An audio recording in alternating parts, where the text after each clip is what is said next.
오늘 본문에 의지해서 본문 내용에 있는 그 말씀대로 표대를 향하여 이런 제목으로 말씀드립니다. 오늘 본문 14절을 보게 되면 사도 바울은 표대를 향해서 달려간다 이렇게 말합니다. 달려간다는 이 똑같은 말이 12절에도 나옵니다. 말하자면 바울에게는 표대가 있었고 그리고 그곳을 향해서 달려가고 있다는 것입니다. 표대라고 하는 것은 우리 사람이 바라볼 수 있도록 멀리 앞에 세워둔 표지판을 말하는 것입니다. 의미적으로 보면 우리 goal, 영어로 하면 goal, 우리 목표, 그런 뜻입니다. 이 달려간다라고 하는 그 성경의 헬라 말의 그 원어의 시제를 보게 되면 현재형이에요. 무슨 뜻인가 하면 바울이 이 빌립보서를 쓰고 있는 그때에도 달려가고 있다, 그런 의미가 됩니다. 보통은 인생 전체를 달리기로 비유하면 마라톤과 같다라고 하는데 우리 그리스도인들의 삶도, 우리의 그 믿음의 삶도 마찬가지입니다. 마치 마라톤을 경주하는 선수와 같은 사람들이 우리 그리스도인들이라고 할 수 있는 것이죠.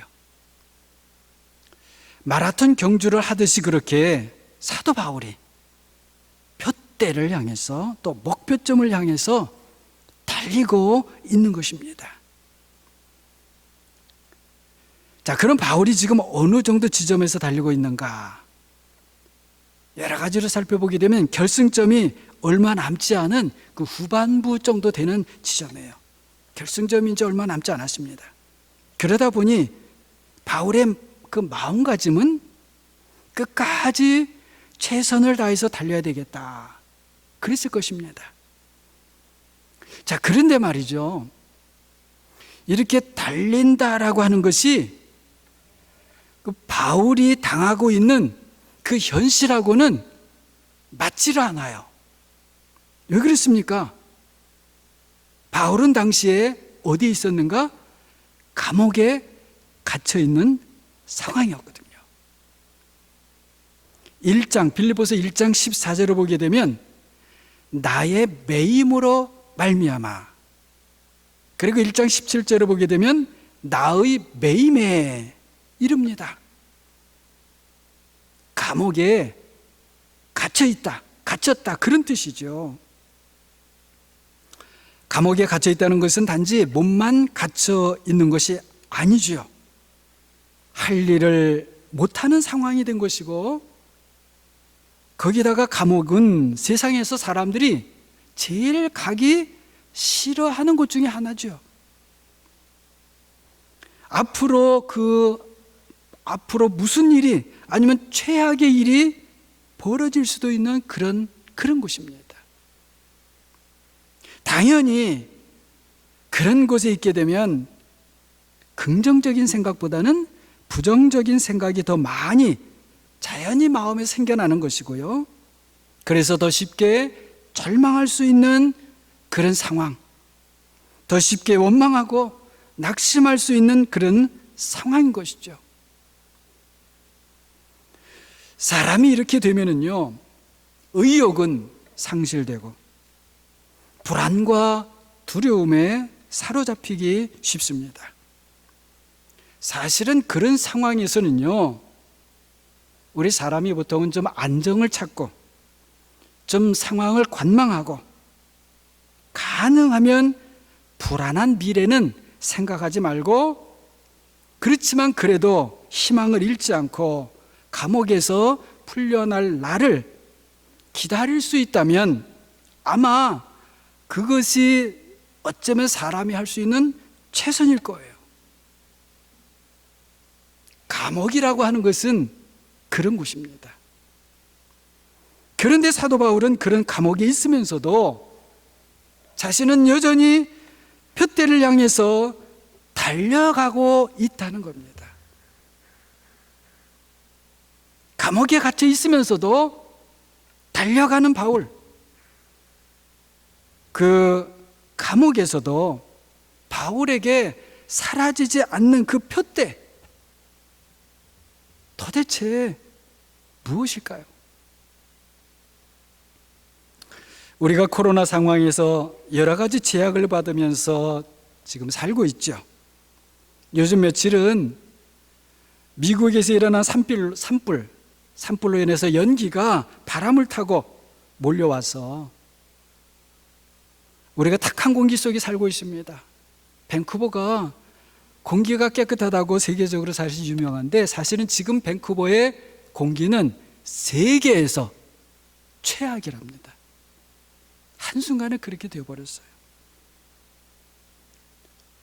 물론 며칠 지나면 없어지겠지만 코로나로, 그렇게 탁해진 공기로 마음이 사실 많이 답답합니다. 여러분도 저도 그럴 거예요. 사도 바울이 갇혔던 감옥은 아니지만 이렇게 우리를 움츠러들고 답답하게 하는 상황에서 오히려 더욱 믿음의 진보를 이루며 살겠다는 그런 마음으로 오늘 설교를 함께 나누면 좋겠습니다. 오늘 본문 18절을 보게 되면 여러 사람들이 그리스도의 십자가의 원수로 행한다라고 합니다. 여기서 원수는 실제로 해롭게 하는 적들을 말하는 것인데요. 자, 그리스도의 십자가의 적들이니까 이 사람들은 하나님의 나라를 의도적으로 해롭게 그렇게 하는 사람들입니다. 안타깝지만 지금도 우리가 곳곳에서 현실적으로 보고 있는 그런 일들입니다. 근데 이런 사람들이 사도 바울 당시 그 빌립보라고 하는 도시에도 있었다는 것이죠. 자, 1장 15절을 보게 되면 어떤 사람들은 투기와 분쟁으로 복음을 전한다라고 하고요. 1장 17절을 보게 되면 이런 사람들은 순수하지 못하게 다툼으로 그리스도를 전파하고 있다라고 합니다. 여기서 순수하지 못하다라고 하는 것은 영어로 하게 되면 selfish ambition이에요. 이기적인 욕망으로 그렇게 한다는 거예요. 물론 사도 바울이 빌립보서를 쭉 보게 되면 어찌하든지 전파되는 것이 그리스도이기 때문에 자신은 기뻐한다라고 합니다.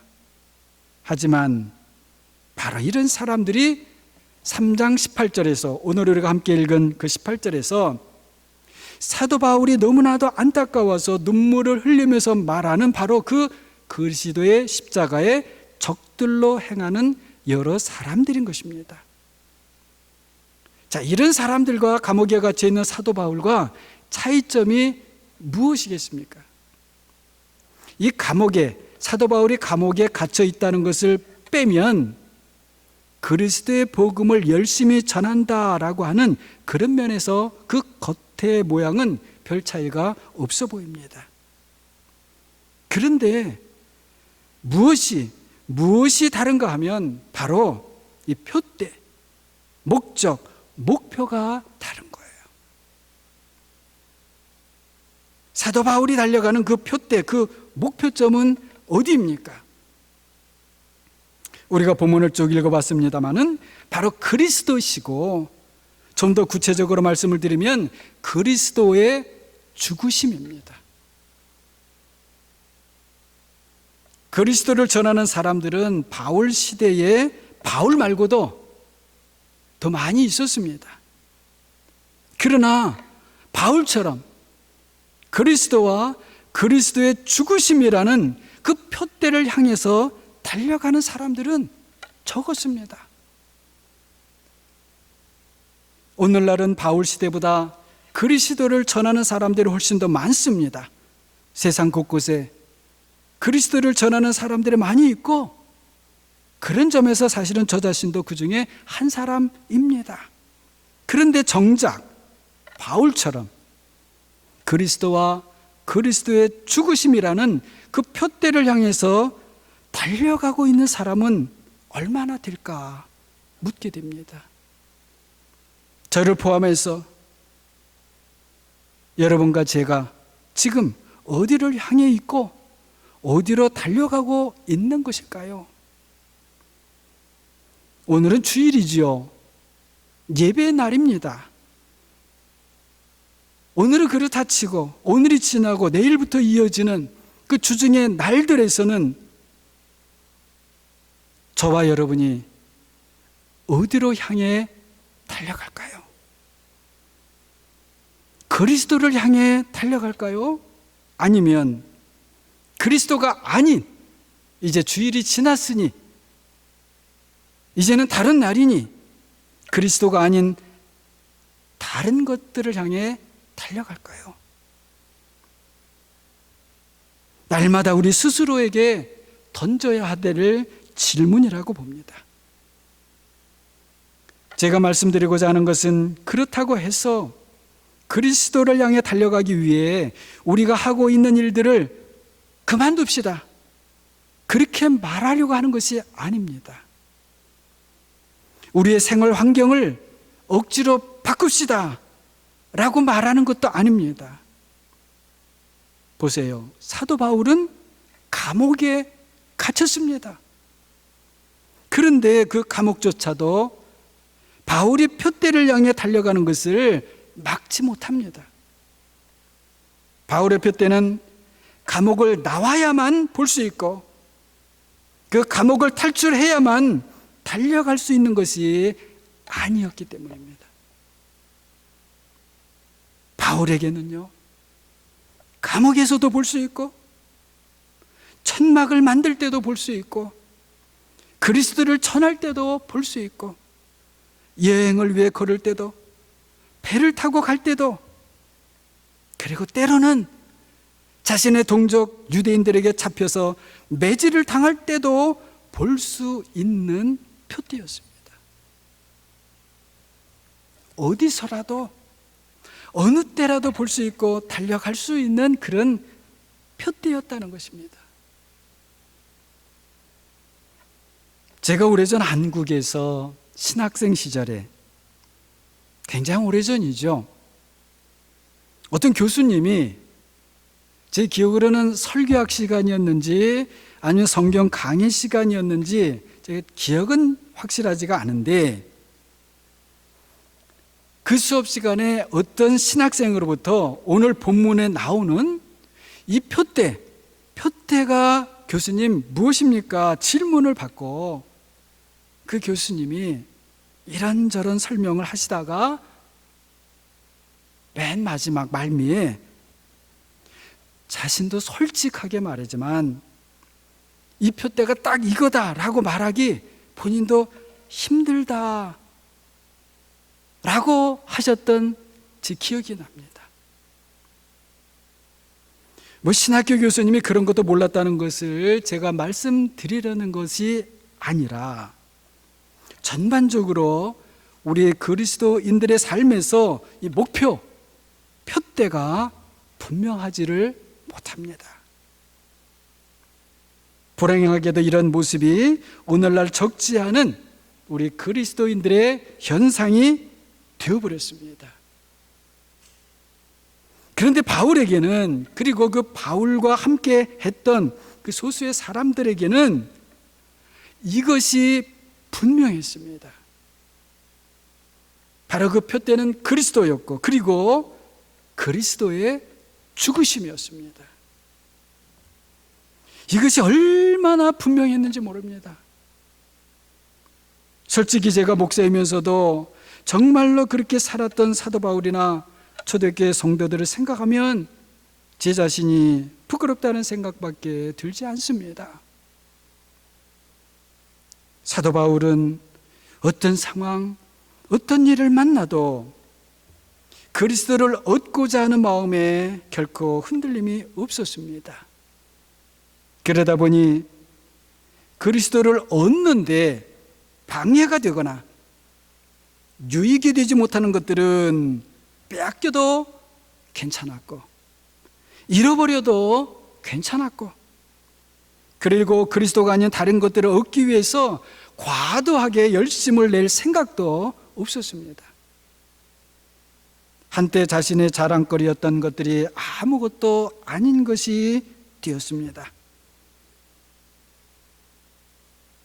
내가 자란 집안, 내가 태어난 집안이 어떤 집안인가? 내 학벌이 어떤 것인가? 내가 과거에 어떤 일을 했었나?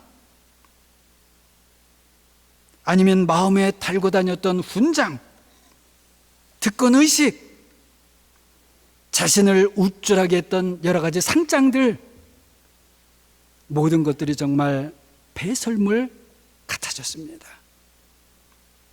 대신에 바울에게는 제일 고상한 지식들이 여러 가지 있지만 제일 고상한 지식이 자신의 주님이시고 왕이시고 창조주이신 그 예수 그리스도를 아는 것이었고, 아는 데서 그치는 것이 아니라 아예 그 그리스도를 얻고 그 그리스도 안에서 발견되기를 간절히 소망했습니다. 여기서 우리가 좀 생각해 볼 것이 있는데요. 자, 그리스도를 얻는다라고 하는 것은 그래도 좀 우리가 이해가 되지 않습니까? 그런데 자, 그리스도 안에서, 그분 안에서 발견된다라고 하는 것이 무엇이겠습니까? 여러분, 이렇게 생각하시면 될 것 같아요. 자, 이제 잘 들어보십시오. 발견된다고 했지요. 그렇다면 누가 있는 것입니까? 발견하는 분이 계신 것이죠. 그렇죠? 그러면 그 발견하는 분은 누구시겠습니까? 당연히 하나님이시겠죠. 하나님께서 그리스도 안에서 바울을 발견한다. 또는 우리에게 적용하면 나를 발견한다. 이런 말씀이죠. 자, 그렇다면 어떤 발견일까요? 그리스도 안에는 모든 보물이 감추어져 있다고 했습니다. 발견은 감추어져 있던 것을 찾는 것입니다. 그러므로 그리스도 안에서 발견된다고 하는 것은 하나님께서 그리스도 안에서 바울을 보물로 찾아내시는 것입니다. 바울은 여전히 그리스도 안에 감추어져 있고, 하지만 드러날 때가 올 것이고 마침내 하나님께서 발견하시는 보물이 될 것입니다. 이것은 사도 바울만 그런 것이 아니고 사도 바울과 같은 믿음을 가지고 그리스도를 얻고 싶어하는 모든 사람들에 대한, 바로 여러분과 저에 대한 그런 이야기인 것입니다. 이 그리스도 안에, 그리스도 안, in Christ라고 하는 것은 그냥 텅 빈 공간과 같은 그런 곳이 아닙니다. 하나님의 역사가 가장 놀랍게 벌어지는 곳이에요. 하나님의 자신을 드러내어 나타내시는 곳입니다. 그리고 사람들이 하나님을 만나는 공간입니다. 그냥 만나는 게 아닙니다. 창조의 빛을 보고 생명의 물을 마시고 영생의 떡을 먹고 소멸하는 불이면서 동시에 치료하는 불을 만나는 곳입니다. 그래서 그리스도 안에서는 모든 것들이 새로워집니다. 우상 숭배자가 하나님을 경외하는 사람이 되고, 교만한 사람이 겸손해지고, 불의한 자가 의로워지고, 걷지 못하던 사람이 뛰면서 하나님을 찬양하게 되고, 죽은 자가 살아나는 것들이 모두 이 그리스도 안에서 일어나는 일들입니다. 그리고 마침내 그리스도 안에서 그리스도와 같은 사람이 되는 것입니다. 그래서 오늘 본문 20절, 21절에서 사도 바울이 우리의 시민권은 하늘에 있는지라, 거기로부터 구원하는 자고 주 예수 그리스도를 기다리노니 그는 만물을 자기에게 복종하실 수 있는 자의 역사로 우리의 낮은 몸을 자기 영광의 몸의 형체와 같이 변하게 하시리라, 그렇게 말하고 있는 것입니다. 얼마나 놀라운 일인지 모르죠. 여러분 한번 좀 같이 좀 따라해 보실까요? 한번 따라해 보십시다. 자, 우리의 낮은 몸을, 다시 한번요. 우리의 낮은 몸을 자기 영광의 몸의 형체와 같이 변하게 하시리라. 누구에게 벌어지는 일입니까? 바로 나에게 벌어지는 일이라는 거예요. 바울이 그리스도를 얻고 그리스도 안에서 발견되기를 원했던 것이 바로 이것입니다. 그리스도를 믿는 믿음으로 이 세상에서 끝까지 인내하면서 우리 주 예수 그리스도를 기다리는 사람은 자신이 아무리 낮은 몸, 약한 몸, 비천한 몸을 가지고 있다 해도 오늘 말씀과 같이 부활하신 그리스도의 영광의 몸과 같이 변하게 될 줄로 믿습니다. 그런데 여기서 우리가 살펴보아야 될 또 다른 중요한 것이 있습니다. 사도 바울은 분명히 앞에서 말씀드린 그런 영광의 변화를 소망하면서 어떻게 해서든지 그 영광에 참여하고 싶은 마음이 정말 간절했습니다. 그래서 자신은 그런 소망을 가지고 그 그리스도를 향해서 달려간다라고 말하는데, 그런데 그 바울이 그리스도의 십자가를 말하고 오늘 본문 10절을 보게 되면 그리스도의 죽으심을 본받겠다고 말합니다. 자, 영광과 십자가, 생명과 죽음, 그 둘은 전혀 어울리는 것 같지 않습니다. 저부터도 솔직하게 말하면 우리 마음 한편에 십자가를 피해서 영광으로 가는 길을 찾고 싶고요, 할 수 없어서 그렇지 할 수만 있다면 죽음을 좀 돌아서 생명의 부활로 가고 싶습니다. 물론 성경을 보면 죽음을 겪지 않고 하늘로 올라간 사람들도 있지요. 에녹이 그렇고 엘리야가 그랬습니다. 그래서 히브리서 11장 5절을 보게 되면 믿음으로 에녹은 죽음을 보지 않고 옮겨졌다, 하늘로 옮겨졌다. 열왕기하를 보게 되면 엘리야는요, 우리와 같은 살아있는 몸으로 불말들이 끄는 불수레를 타고 하늘로 올라갔습니다. 놀라운 일이죠. 하지만 이런 일들은 아주 특별한 경우이고요, 우리는 죽음을 만나야만 합니다. 그리고 그 죽음은 두려운 일이고 마찬가지로 고난 역시 누구든지 피하고 싶은 일입니다. 나는 안 그렇습니다 라는 사람은 솔직히 없습니다. 그러다 보니 예수님을 믿는 우리조차도 십자가는 왠지 꺼려지고 죽음은 피할 수 없어 할 수 없이 당하는 것으로 생각하기 쉽습니다. 십자가를 여러분 지고 싶고 죽음으로 가는 것이 감사하고 기쁜 일일까요? 여러분 어떻습니까? 그런데 예수님께서는 자신을 따르고자 하는 사람들에게 자기 십자가를 Your own cross 치라고 말씀하시고, 오늘 본문에서 사도 바울은 그 그리스도의 죽으심을 본받는다고 그렇게 말을 합니다.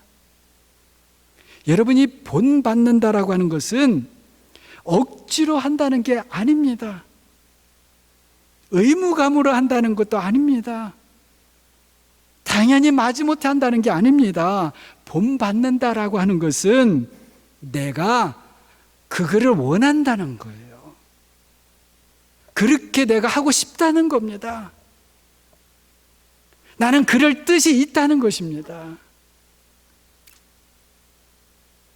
자, 여러분, 이것이 아주 중요합니다. 자, 앞에서 그리스도 안에서 벌어지는 일에 대해서 잠깐 말씀드렸습니다만 좀 더 말씀을 드리겠습니다. 자, 이 그리스도 안에서라는 말씀은 절대로 별 의미 없는 형식적인 그런 표현이 아닙니다. 정말로 가장 놀라운 하나님의 말씀입니다. 그리스도 안에 하나님의 모든 충만과 영광이 가득하기 때문입니다. 그래서 사도 요한도 요한복음 1장 14절에서 말씀이 육신이 되어 우리 가운데 거하심에 우리가 그의 영광을 보니 아버지의 독생자의 영광이요 은혜와 진리가 충만하더라 라고 했던 것이죠. 그리스도 안에는 영광과 은혜와 진리가 충만합니다. 왜 그런가 하면 그 그리스도 안에서 하나님의 가장 놀라운 일이 벌어졌고 하나님의 놀라운 일들이 계속해서 그분 안에 머물러 있기 때문인 것입니다. 그렇기 때문에 사도 바울은 그 그리스도 안에서 죽는 것도 두렵지 않았습니다. 오히려 그 그리스도 안에서는 죽는 것이 바로 생명을 얻는 것이고 그리고 부활에도 가까이 참여하게 된다는 것을 사도 바울은 알고 있었습니다. 그래서 사도 바울은 그 그리스도에게로 어찌하든지 달려가고 싶었고 그리고 그런 삶을 살고 싶었고 그리고 살아냈던 것입니다. 우리가 그분에게 달려갈 수 있는 것은 그분이 우리와 같이 되시어 우리를 찾아오셨기 때문입니다. 우리가 그분을 얻을 수 있는 것은 그분이 우리와 함께 하시기 때문입니다.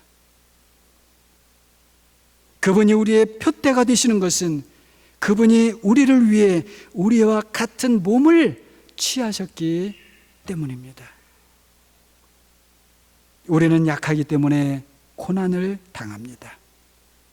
그러나 그 고난을 나의 십자가로 받아들이면 그리스도 안에서 그 십자가는 놀랍게도 영광이 됩니다. 왜 그렇습니까? 그리스도 그분은 영광의 하나님이시기 때문입니다. 우리는 약하기 때문에 상처 입고 아파하고 쓰러집니다. 그러나 사도 바울과 같이 그리스도를 얻기 위해 달려가는 사람은 그 그리스도 안에서 치료받고 회복되고 새 힘을 얻습니다. 왜 그렇습니까? 그분은 치료의 하나님이시기 때문입니다. 그러므로 사도 바울은 자신이 약해지는 것이 두렵지 않았습니다. 오히려 자신이 약해질 때 그리스도 안에서 강해지는 것을 알았기 때문입니다.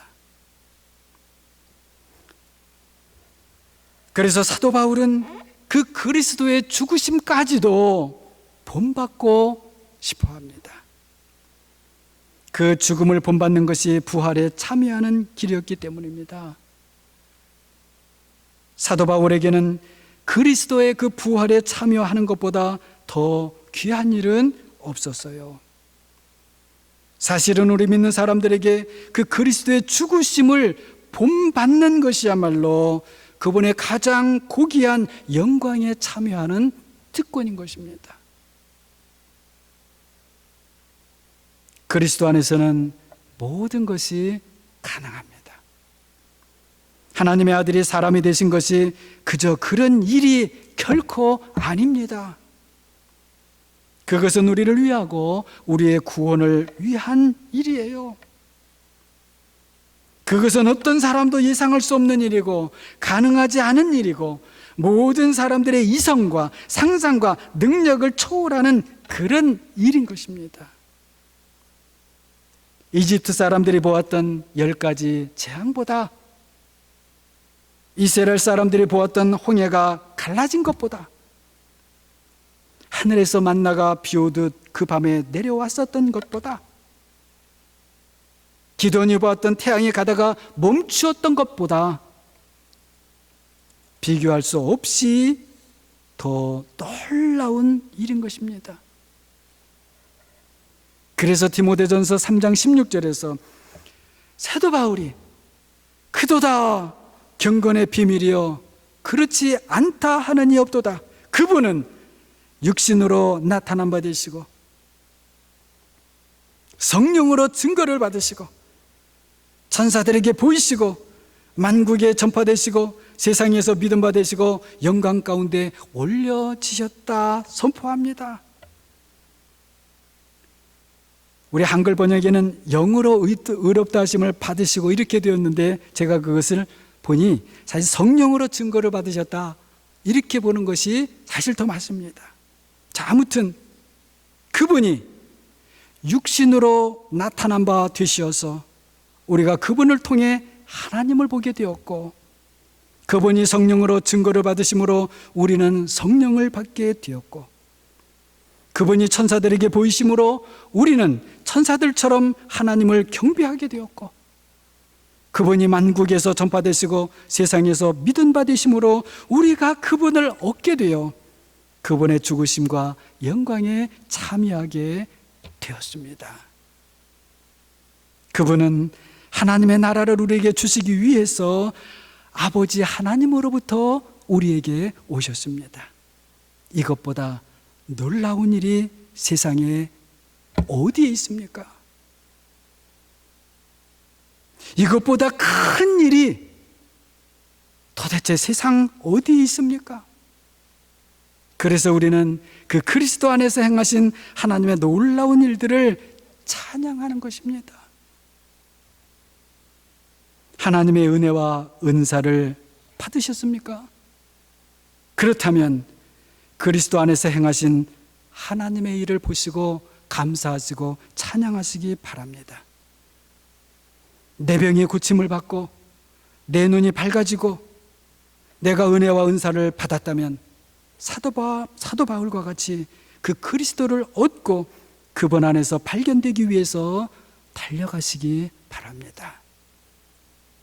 멸시를 당해보지 않은 사람은 그리스도의 겸손을 배울 수 없습니다. 그러므로 멸시를 받을 때 오히려 우리는 감사합시다. 그리스도의 겸손을 배울 기회가 온 것이기 때문입니다. 그리스도 안에서는 비난이 찬양으로, 가난이 부요함으로, 적대감이 우정으로 변합니다. 자아에 대한 죽음은 그것이 참으로 고통스러운 것일 수 있다 해도 그 죽음으로 인해 그리스도 안에서 부활의 자유를 누리게 됩니다. 그것은 신비한 부활의 예고들입니다. 정말로 그리스도인의 기쁨은 죽음 속에서도 솟아날 수 있습니다. 우리에게 표대는 하나이지만 그것으로 달려가는 방법은 여러 가지 있을 수 있습니다. 바울은 그리스도의 복음을 세상 곳곳에 전하는 직임을 감당했고, 어떤 이들은 도시와 멀리 떨어진 곳에 큰 집을 짓고 수도 공동체 생활을 하기도 했습니다. 어떤 이들은 교회의 감독과 목사가 되기도 했고요. 또 어떤 이들은 농부로, 어부로, 기술자로, 장사하는 사람으로 각자의 모습을 따라 부름을 받았습니다.